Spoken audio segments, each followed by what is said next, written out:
The Castro Theatre has been a neighborhood fixture for a century. Its marquee instantly recognizable, but while there's no dispute about its cultural importance, a proposed renovation plan has certainly sparked a heated debate, and Kelsi Thorud has more on the showdown over seats. Well, the future of the Castro Theatre has sparked a wave of controversy after it was made public that the new leaseholder was planning to remove the seats from the first floor. Those who oppose that say that removing the seats would essentially gut the theater of all of its history, but those for it say it will actually revive the theater. I spoke with people on both sides of this issue about how they think this will affect their neighborhood. Joe Sangerardi moved to San Francisco with his husband 4 years ago, specifically so they could live in the Castro. We wanted to be a part of a legacy that we could live into, that we could live our lives here and participate in something much bigger than ourselves. Joe told me he loves the neighborhood.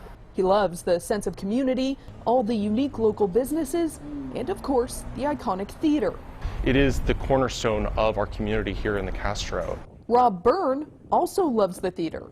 He's been attending shows for over 35 years. We moved to the Bay Area in 1987, and I've been coming here since the day we moved in. It was an absolute mecca for us. But while both Joe and Rob have a shared love of the theater, they differ dramatically when it comes to what they believe is best for its future. The theater's owners announced last year that they were partnering with local promoter, Another Planet Entertainment, to renovate the theater, converting it into a mixed-use venue that can host both film and concerts.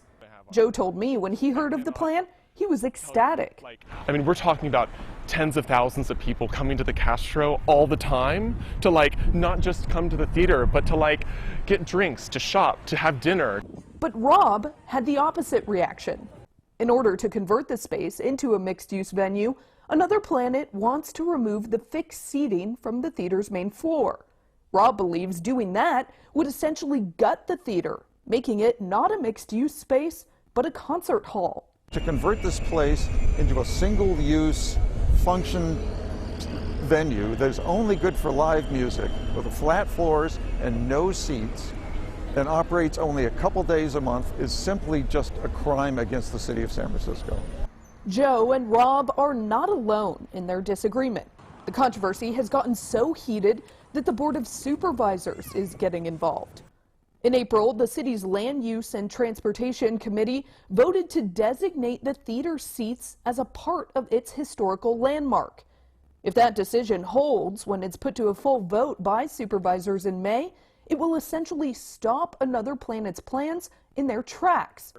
Joe told me he worries that could cause Another Planet to end their project entirely. Looking at a massive investment in our community, it's such a vote of confidence in what the future could be, and I think it would really it would be a disservice to a lot of the work that folks have done and our community to try to kill this deal and stop this investment from happening in our community.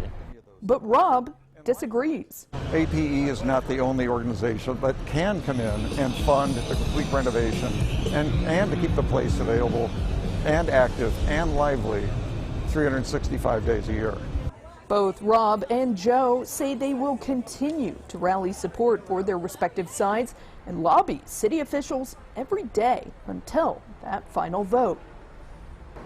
Now, another interesting thing about this controversy is that there definitely seems to be a generational divide. Those who want to keep the seats tend to be of an older generation, while those who want to remove those seats are definitely much younger. There's also a lot of political storylines through this.